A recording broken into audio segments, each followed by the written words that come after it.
Mais j'aimerais bien inviter Kalen à venir lire le passage du jour. Est-ce que vous acceptez Kalen? Ah ouais, j'ai pensé. Mais le microphone, c'est ça que je cherche. Viens, viens Kalen. Oui, viens. J'ai le passage juste là. Et tu peux faire comme ça quand tu es prêt. C'est en Éphésiens 1, 1 à 16. Ouais, je vais t'arrêter quand c'est fini. Ça va. Juste continue à lire jusqu'à je dis stop. Ok. Soyez donc les imitateurs de Dieu comme des enfants bien-aimés, et marchez dans l'amour comme Christ vous a aussi aimés et s'est livré lui-même pour nous, comme une offrande et un sacrifice à Dieu, comme un parfum d'odeur. Mais qu'on ne parle pas parmi vous d'immoralité, ni aucune impureté, ni de cupidité, comme il convient aux saints, qu'il n'y ait pas d'impureté, ni de propos ridicules, ni de plaisanteries grossières qui ne conviennent pas, mais plutôt des actions de grâce. Car vous savez avec certitude qu'aucune personne immorale ou impure, ni aucun homme cupide, idolâtre, n'a d'héritage dans le royaume du Christ et de Dieu. Que personne ne vous séduise par de vaines paroles, car c'est à cause de ces choses que la colère de Dieu vient sur le fils de la désobéissance. Ne participez donc pas avec eux, car vous étiez autrefois ténèbres, mais maintenant vous êtes lumière dans le Seigneur. Marchez comme des enfants de lumière, car le fruit de la lumière consiste en toute bonté, justice et vérité, en cherchant à apprendre ce qui est agréable au Seigneur. Ne participez pas aux actions infructueuses des ténèbres, mais au contraire, dénoncez-les, car il est honteux de parler des choses qu'ils font en secret. Mais toutes les choses deviennent visibles quand elles sont exposées à la lumière. Car tout ce qui devient visible est lumière, c'est pourquoi il dit « Réveille-toi, dormeur, et réveille-toi d'entre les morts, et le Christ brillera sur toi. » Prenez donc garde à la manière dont vous marchez, non pas comme des hommes imprudents, mais comme des sages, en mettant à profit votre temps, car les jours sont mauvais. C'est bon? Ok. Est-ce qu'on peut l'applaudir? Merci.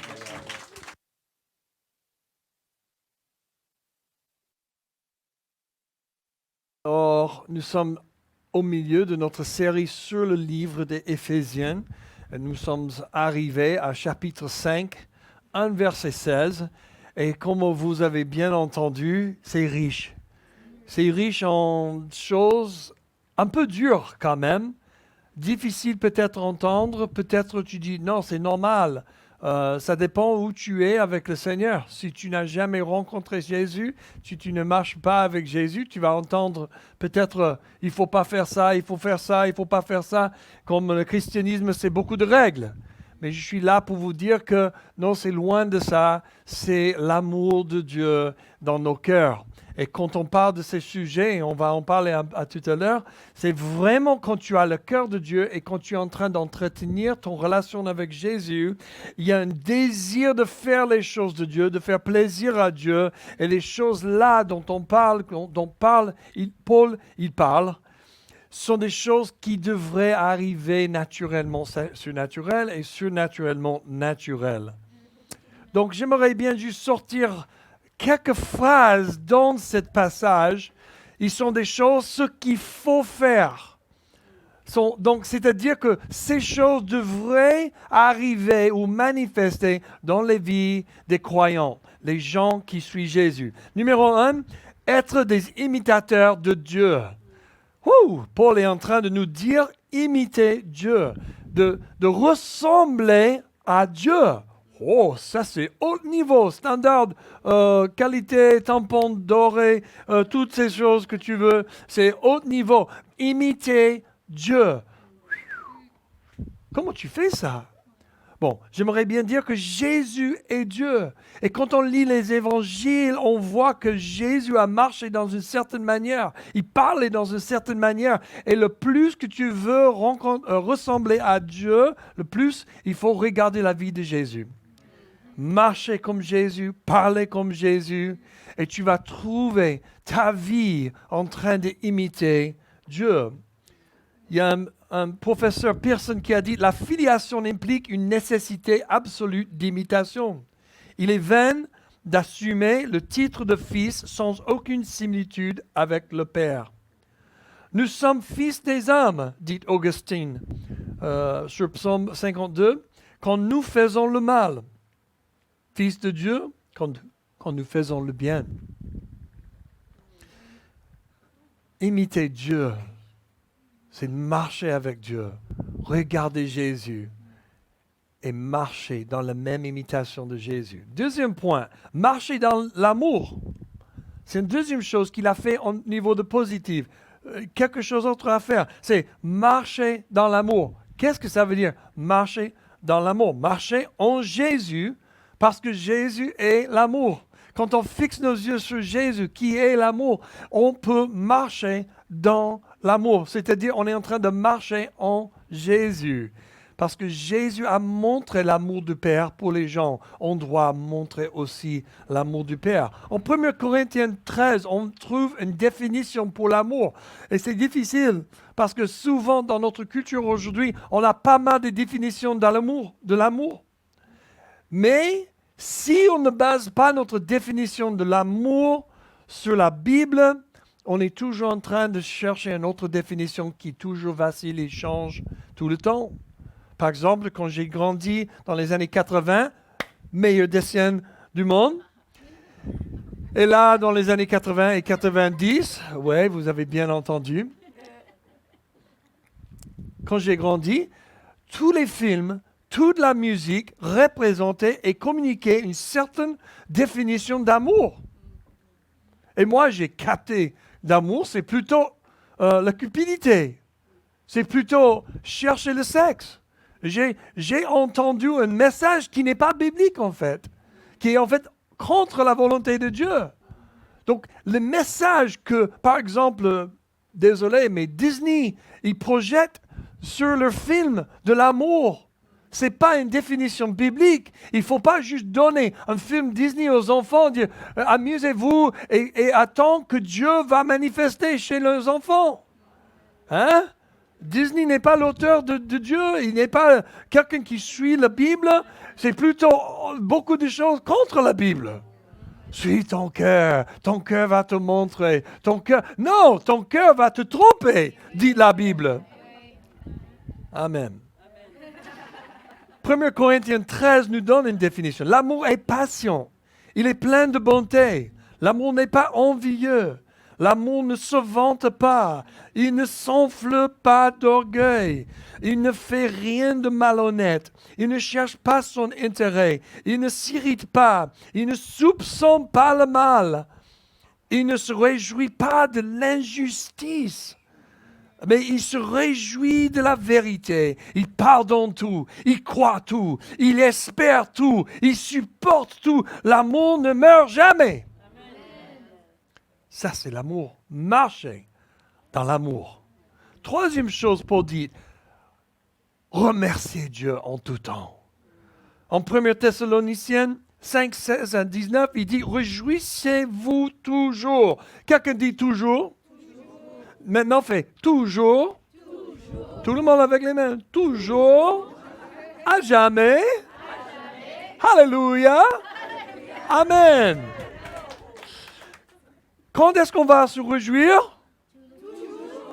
Toujours et tout le temps.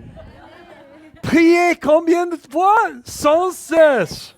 En toutes choses, rendez grâce. Ah, il n'a pas dit dans les bonnes choses. Il n'a pas dit quand les bons temps roulent, comme un bâton rouge. Laissez les bons temps rouler. Oh, oh, oh. Il dit ça, bâton rouge en Louisiane tout le temps. Parce qu'il parie. Ils sont les casinos, ils font les paris. Laissez les bons temps rouler. Non, ce ne sont pas des bons temps. 90% des gens, ils perdent leur argent et après, laissez les bons temps rouler. Oui, les bons temps, ils sont roulés, ils sont tombés dans le tranché à côté, à gauche et à droite. Et tout le monde rentre à la maison complètement triste. En toutes choses, rendez grâce. Qu'est-ce qu'il est en train de dire? Quand les choses vont mal, quand les choses vont bien. Quand les circonstances sont mal et quand les circonstances sont bien. C'est trop facile à se réjouir dans le Seigneur quand tout va bien. Tu sais ce que la plupart des gens ils font quand les choses vont mal? Ah! Ils commencent à courir comme un poulet qui vient d'avoir sa tête coupée. Si vous avez grandi dans une ferme, tu sais ce qui se passe. Le poulet continue à vivre quelques secondes. Donc il peut continuer à courir sans sa tête. C'est comme un serpent un peu. J'ai eu plus d'expérience avec les serpents que les poules. Merci Seigneur. Je ne suis pas trop fan de toutes ces plumes. Hein. Ils rentrent dans toutes choses. C'est comme les cheveux, le poil des chiens. Oh. Bon, je me plains, ok. En toutes choses, même le poil des chiens partout dans mon salon, il faut que je me réjouisse. Il faut que je me réjouisse. En toutes choses. Alléluia, on a 2 chiens. En fait 3. On a un chien qui est tellement énorme qu'il fait 3. Il fait 2. Donc on a 3 chiens. En toutes choses, rendez grâce, car telle est la volonté de Dieu dans le Christ Jésus à votre égard. N'éteignez pas l'esprit. Vous savez que vous pouvez éteindre le Saint-Esprit et son mouvement quand on ne remercie pas le Seigneur. Quand on s'arrête de remercier le Seigneur, quand on commence à perdre la tête, au lieu de dire merci Seigneur, on sait que tu es souverain et tu vas mettre toutes ces choses en ordre. Je sais que c'est un dégât dans ce moment, mais je vois au-delà. Je dépasse avec ma vision et je vois la main de Dieu en train de faire toutes sortes de choses magnifiques. C'est ce que Jésus a fait. Il est notre modèle, n'est-ce pas? Il a dit, pour la joie de voir tout le monde réconcilié avec le Père, il a enduré la croix. C'est notre modèle. Toujours lever les yeux. Regarde l'autre côté. Ah oui, la circonstance est difficile. Ah oui, c'est plus facile de se plaindre et dire je ne sais pas comment on va sortir. Tu sais. Et tout le monde est en train de parler de ton problème. Mais jamais donner grâce. Jamais dire merci Seigneur. Alléluia. Alléluia. Quand les choses vont mal, Alléluia. Quand les choses vont bien, Alléluia. Numéro 4, que personne ne vous séduise. En 1 Colossiens 2, 8, il dit, prenez garde que personne ne fasse de vous sa proie par la philosophie et par de vaines déceptions, selon l'enseignement des hommes, selon les éléments du monde et non selon Christ. Que personne ne vous séduise. Est-ce que vous savez qu'il y a quelqu'un qui veut vous séduire? Il s'appelle Satan. Et il utilise les gens, il utilise les circonstances, mais surtout les gens. Il est là pour vous séduire, c'est-à-dire de vous tromper. Vous tromper et prendre le chemin que Dieu n'a pas pour toi. L'ennemi, son rôle dans le monde, c'est de tuer, c'est de détruire ta vie. C'est de voler, c'est de mentir. Parce que son but, c'est que tu ne sers pas Dieu et il s'en sert de toi de diminuer le poursuite de Dieu des autres aussi. Que tu deviennes un blocage pour les autres. Ah oui, il veut que tu sois un blocage pour les autres. Il veut que tu sois élevé et après il va te casser. Et après tu tombes et après tout le monde dit, ouais, tu sais, ton Dieu n'est pas vrai. C'est ce que l'ennemi veut faire. Et tout le monde ici, on a déjà expérimenté des choses. On a été tous séduits par l'ennemi de quelque part, n'est-ce pas? Si on est tous honnêtes. On a pensé à une certaine philosophie. Tu sais ce qui est le plus dans le monde charismatique, des chrétiens charismatiques? Tu sais ce qui est notre faiblesse? La prophétie sur la fin du temps. Tu sais. Je vais écrire un livre. Pourquoi? 89 raisons pourquoi Jésus va retourner en 1989. Oh, il a vendu des millions de copies de ce livre. Et tu sais ce qui se passait? Jésus n'est pas retourné en 89. Mais lui, il est bon. Il est bien maintenant. Il a fait sa retraite. Et tu sais pourquoi il a vendu tellement de livres? C'est pas lui le fou. C'est nous. Parce qu'on l'a acheté. Oh, ça c'est terrible, Matt. Oui, je sais. Je suis en train de montrer la lumière, j'espère. Tu sais, Paul est en train de nous avertir ainsi que les Colossiens, ainsi que tous les autres chrétiens du monde. Faites attention de ne pas être séduit par les petites voix. Les petites voix, les petits chouchottes, les petits « Ah, tu peux le faire, c'est pas grave, parce que tout le monde le fait. » Tout le monde le fait. Et tu sais, il y a une ligne, il ne faut pas traverser. Et tu le oh non, tu peux approcher la ligne. C'est pas grave de juste approcher la ligne. Ah, tu vois, c'est vraiment proche. Il y a pas de souci, ça fait rien. Tu peux même toucher et faire comme ça. Tu peux toucher et retourner. Oh, tu peux te pencher en dessous. Ah, regarde, ça fait rien, ça fait rien. Voilà. Oh, je suis complètement plein dedans maintenant. Il n'y a rien, il n'y a aucun effet. 6 mois plus tard. 6 mois plus tard, complètement comblé des pensées qui ne viennent pas de Dieu, complètement détourné de Dieu, on se retrouve dans un gouffre et dit, qu'est-ce qui se passe? Comment je suis arrivé dans ce gouffre-là? Parce que j'étais séduit par un tout petit chuchote, une petite accusation, un petit mensonge de l'ennemi, sémé par une personne, peut-être même un chrétien ou quelqu'un qui s'appelle chrétien. Je ne monte pas, hein?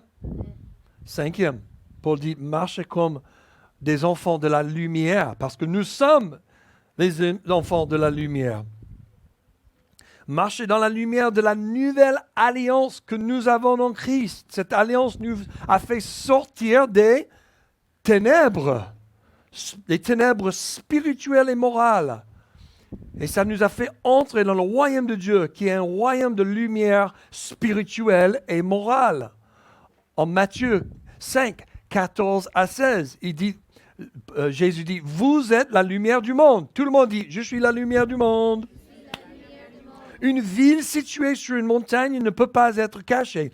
Et on n'allume pas non plus une lampe pour la mettre sous un seau, mais on la met sur son support et elle éclaire tous ceux qui sont dans la maison. Que de la même manière, votre lumière brille devant les hommes afin qu'ils voient votre belle manière d'agir et qu'ainsi ils célèbrent la gloire de votre Père céleste. Nous sommes créés pour briller. On ne doit pas prendre honte pour briller. On ne doit pas se repentir ou dire désolé, donner nos excuses parce qu'on brille. Si quelqu'un pense qu'on brille trop, tu dis désolé, je brille. Est-ce que ça te dérange que je brille? Oui, tu me déranges. C'est quoi exactement dans ma brillance qui te dérange le plus? C'est bien d'avoir une discussion sur ma brillance.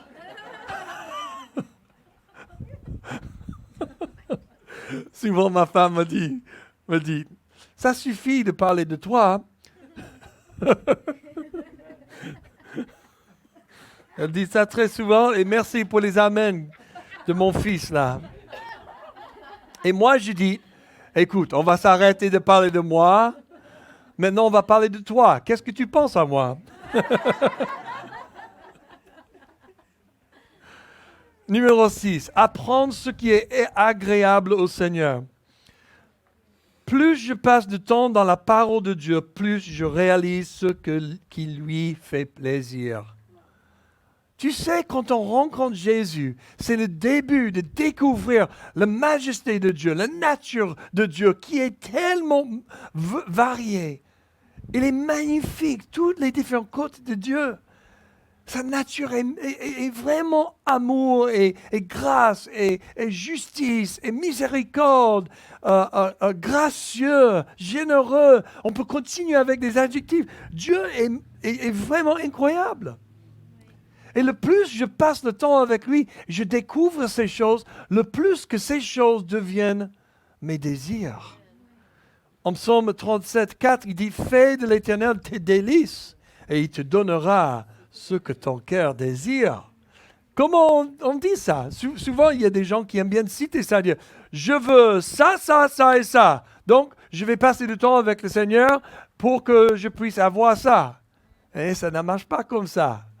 En fait, quand on commence à vraiment authentiquement passer du temps avec le Seigneur, ces désirs sont transmis dans nos cœurs et ces désirs deviennent nos désirs. Et nous désirons les mêmes choses que Dieu désire. Et alors, il répond à nos prières.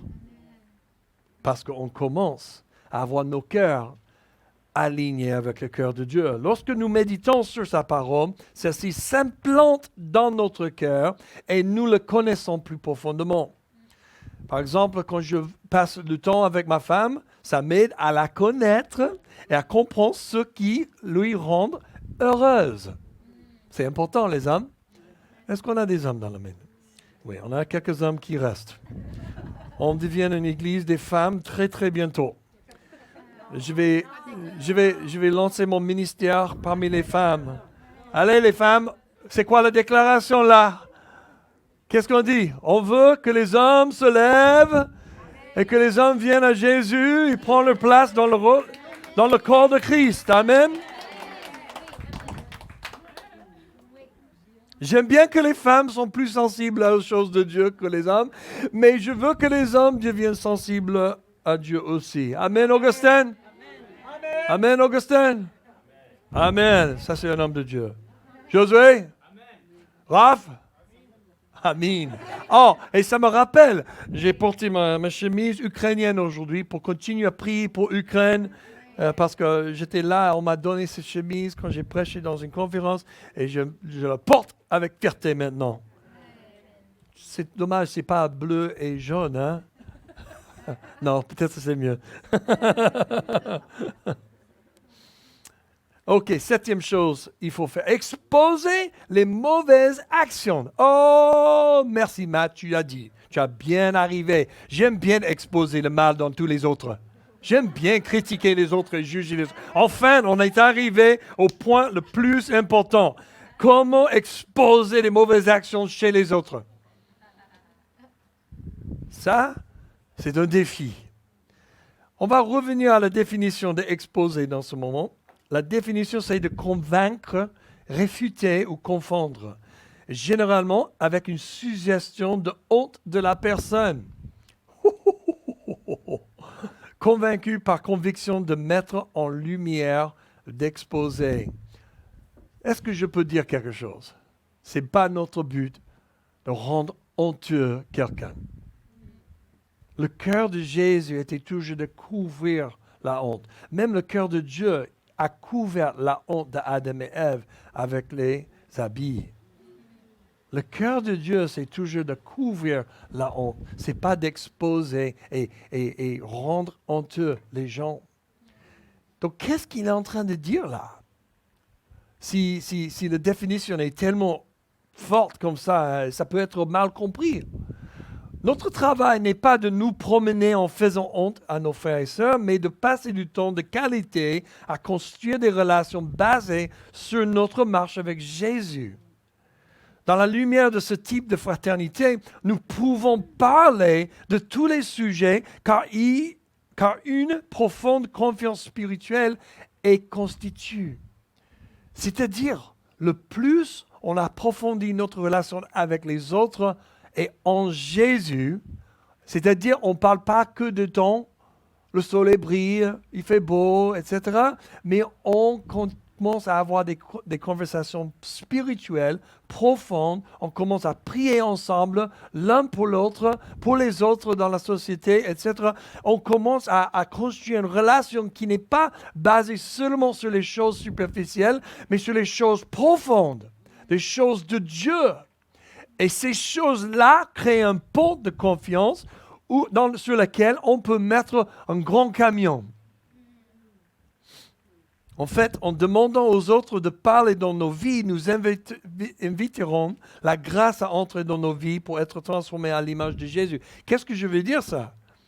J'aimerais bien dire que quand on commence à avoir des relations plus profondes basées sur les choses de Dieu, on découvre une communion fraternelle qui n'est pas possible sans connaître Dieu. Je le constate dans toutes mes relations. J'ai mon frère qui connaît toujours pas le Seigneur. Et quand je parle avec lui, il y a une certaine profondeur, on tape en ça et après c'est un peu fini. La relation avec mon frère, c'est plutôt missionnaire à quelqu'un qui a besoin de Jésus.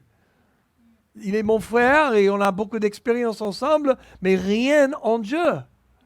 Mais quand je commence une relation avec quelqu'un qui connaît le Seigneur, comme Christy, ma femme, ou un autre frère, et on fait des choses ensemble, on prie ensemble, on lit la Bible ensemble, on parle des choses que Dieu a fait dans nos vies, on expérimente la grâce de Dieu ensemble, là, il y a quelque chose de beaucoup plus profond que ce monde peut offrir. Et là commence quelque chose de fort. Quand tu es dans une relation comme ça, tu peux poser des questions. Si tu vois quelque chose dans ma vie qui n'est pas aligné avec la parole de Dieu, est-ce que tu peux, s'il te plaît, parler avec moi de ça? J'aimerais bien que ma vie reflète Jésus de plus en plus. Donc, je t'invite dans ma vie de me parler franchement. Ah, ça, c'est un autre niveau. Je crois que je n'ai jamais proposé ça ici.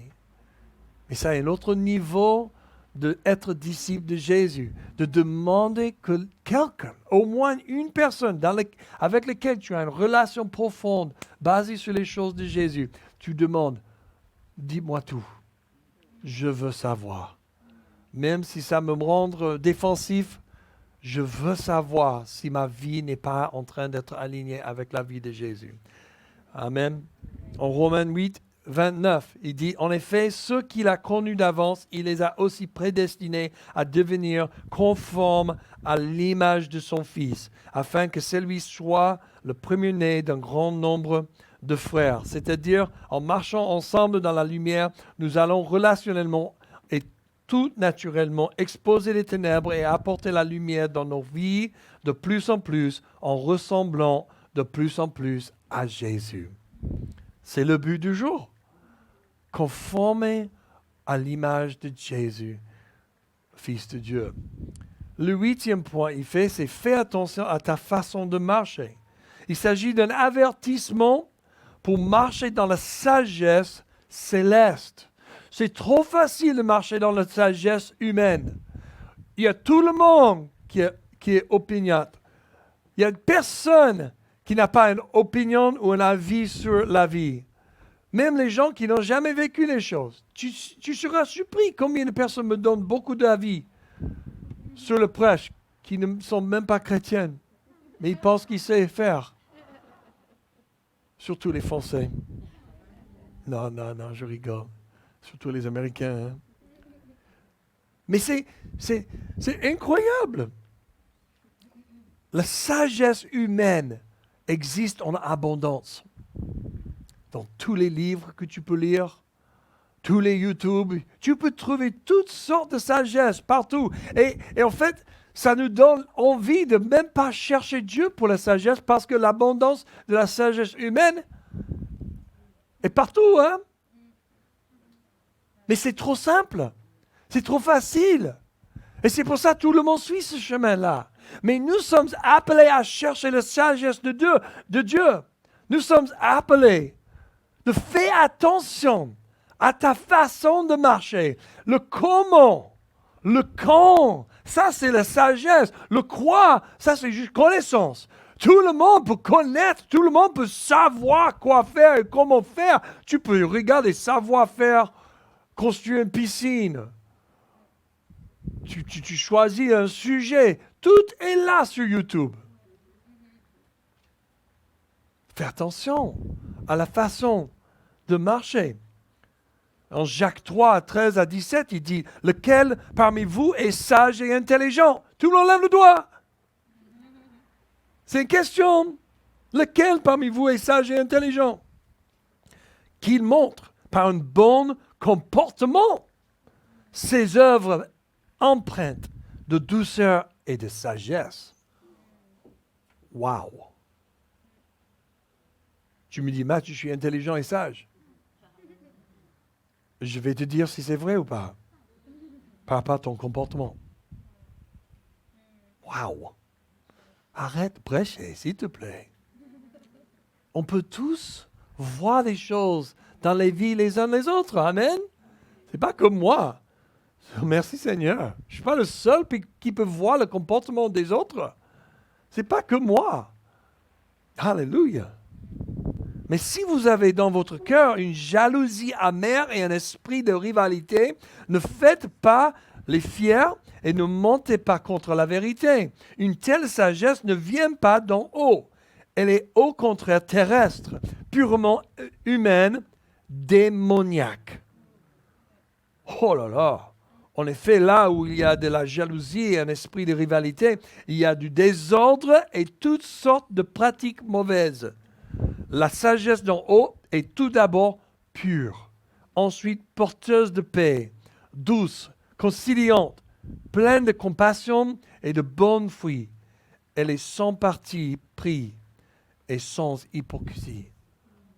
Ça, c'est la sagesse de Dieu. Faites attention comment vous marchez. Faites attention à la façon de marcher selon la sagesse qui vient de Dieu, qui produit un fruit de paix, de douce, conciliant, etc. Dieu nous appelle à marcher dans la sagesse. Et sa sagesse est disponible. Il a dit, si vous cherchez la sagesse, demande à moi et je vais vous donner. Si nous ne marchons pas dans sa sagesse, nous marcherons dans une jalousie amère et une ambition égoïste. C'est clair, parce que c'est la sagesse humaine. Celles-ci ne manqueront pas de nous causer la destruction dans notre relation avec Dieu et avec les autres. Si vous trouvez que vous avez que le dégât relationnel autour de vous, chez la famille, chez les collègues, chez les voisins, il n'y a que des dégâts autour de vous, peut-être vous marchez selon la sagesse de l'homme. Mais si vos relations sont en train d'approfondir et augmenter, et la paix, conciliant, etc., là tu vois que peut-être tu es en train de marcher par la sagesse de Dieu. Moi, je vais juste finir. Je ne veux pas rentrer dans la totalité de ce message, mais je veux sauter jusque... Aujourd'hui, c'est la Pentecôte. Et j'aimerais bien juste faire quelques points là. La Pentecôte, c'est passé 49 jours ou 50 jours, ça dépend quel jour tu commences. Mais en grec, Pentecôte, Penta, ça veut dire 50. Et normalement, c'est 50 jours après la résurrection de Jésus-Christ, ou après le Pâques, on va dire. Et aussi 10 jours après l'Ascension. On a célébré l'Ascension il y a 10 jours. Aujourd'hui, c'est lundi, Pâques. Pas lundi Pâques, c'est Pâques. Enfin, excusez-moi. Pentecôte, il y a trop de paix. Je vais péter. Excusez-moi. Non, Pentecôte, non, péter. Excusez-moi, Pentecôte. Je suis en train de mélanger toutes les phrases. En fait, je ne parle pas français, excusez-moi.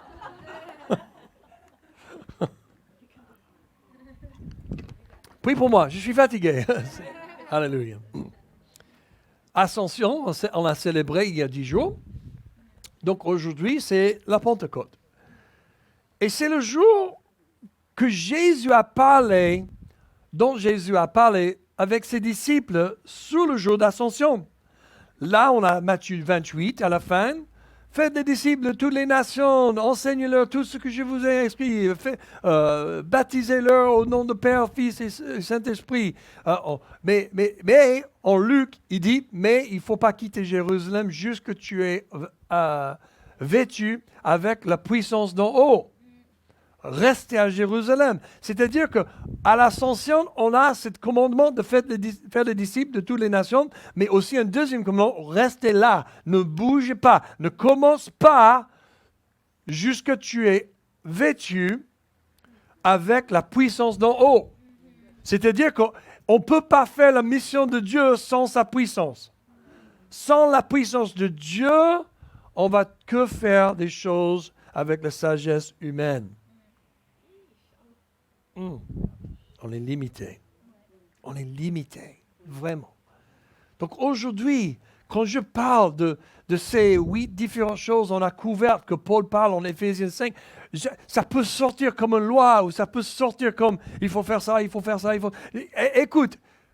Écoute-moi bien. Tout est possible grâce à Pentecôte. Tout est possible parce que la puissance de Dieu a été délivrée ce jour, il y a 2000 ans.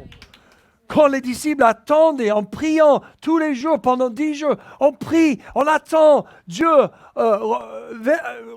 remplis-nous avec ton esprit. Remplis-nous avec cette puissance. Donne-nous ce dont on a besoin pour qu'on puisse accomplir la mission de Dieu. On veut faire des disciples. On est prêt. On a été formés pendant 3 ans. Si quelqu'un était prêt à aller dans la mission, c'était ses disciples. Mais même eux, il a dit, ne bouge pas. Jusqu'au moment. Et en acte 2, on arrive au jour de Pentecôte et on voit, quand le jour de la Pentecôte arriva, ils étaient tous ensemble au même endroit. Pourquoi? Parce qu'ils priaient tous les jours au temple que Dieu vienne avec sa puissance. On attend, on est là, on attend. Quand on dit attendre, on n'attend pas comme « j'attends ». Tu me dis quand tu es là. C'est pas comme on attend notre femme ou notre mari ou un enfant ou quelque chose. On attend sur le salon. On attend le médecin. Il y a tout le monde qui attend le médecin. C'est pas comme ça. On attend avec impatience. On attend en faisant les dernières choses, on sait qu'on peut faire. C'est-à-dire que Dieu a dit, tu vas changer le monde. Tu vas en Europe un jour. Et qu'est-ce que j'ai fait pendant 10 ans que j'attendais que Dieu confirme le moment, arrive en Europe? Je regardais la télé. Non! J'ai approfondi ma relation avec Jésus. J'ai prié tous les jours. J'ai fait des disciples. J'ai fait tout ce que je dois faire. Et tout cela, c'était une préparation pour le jour que Dieu voulait m'implanter en Europe. Et c'est la même chose dans nos vies. On peut savoir le croire. Mais sans la sagesse de Dieu, sans la puissance de Dieu, on ne peut rien faire. Tout à coup, il vint du ciel un bruit comme celui d'un vent violent, qui remplit toute la maison où ils étaient assis. Des langues qui semblaient de feu leur apparurent, séparées les unes des autres, et elles se posèrent sur chacun d'eux. Ils furent tous remplis du Saint-Esprit et se mirent à parler en d'autres langues, comme l'Esprit leur donnait de s'exprimer. Or, il y avait en ce jour à Jérusalem des Juifs, hommes pieux venus de toutes les nations qui sont sous le ciel. À ce bruit, ils accoururent en foule et ils furent stupéfaits parce que chacun les entendait parler dans sa propre langue. Ils étaient remplis d'étonnement et d'admiration et ils se disaient les uns aux autres, ces gens qui parlent ne sont-ils pas tous galiléens? Comment il se fait-il donc que nous les entendions chacun dans notre propre langue, notre langue maternelle? C'est-à-dire, les gens de Galilée, ils étaient les pêcheurs. Ils n'étaient pas les gens qui sont connus pour parler plusieurs langues internationales. Ce sont des païens, des gens simples. On fait la pêche tous les jours, mais pas comme ça, avec les filets. On fait la pêche tous les jours. On vend le poisson. On fait la pêche encore. On vend le poisson. On vit nos vies en simplicité. Comment ils connaissent des langues de tous ces gens qui sont venus, les Parthes, les Mèdes, Alamites, habitants de Mésopotamie, de la Judée, la Cappadoce, du Pont, de l'Asie, de la Phrygie, tous ces différents voisins, tous ces gens de partout où les Israélites ont été dispersés à cause de leur désobéissance dans l'Ancien Testament. Le royaume de Babylone, etc., ils ont dispersé les Juifs partout, mais sur chaque fête, surtout 3, mais il y en a 5, mais 3 fêtes plus principales, et ça, c'est une des fêtes, Pentecôte, le jour où, une semaine, vraiment, ils ont célébré plusieurs jours, c'est de fêter la moisson. Ça, c'est pourquoi tout le monde est arrivé de partout pour fêter la moisson, les remercier Dieu, donner les sacrifices et en disant, voici les prémices de tout ce que j'ai récolté, merci Dieu, voici mes prémices. Donc ils sont tous se retrouver à Jérusalem pour présenter leur sacrifice. C'est intéressant.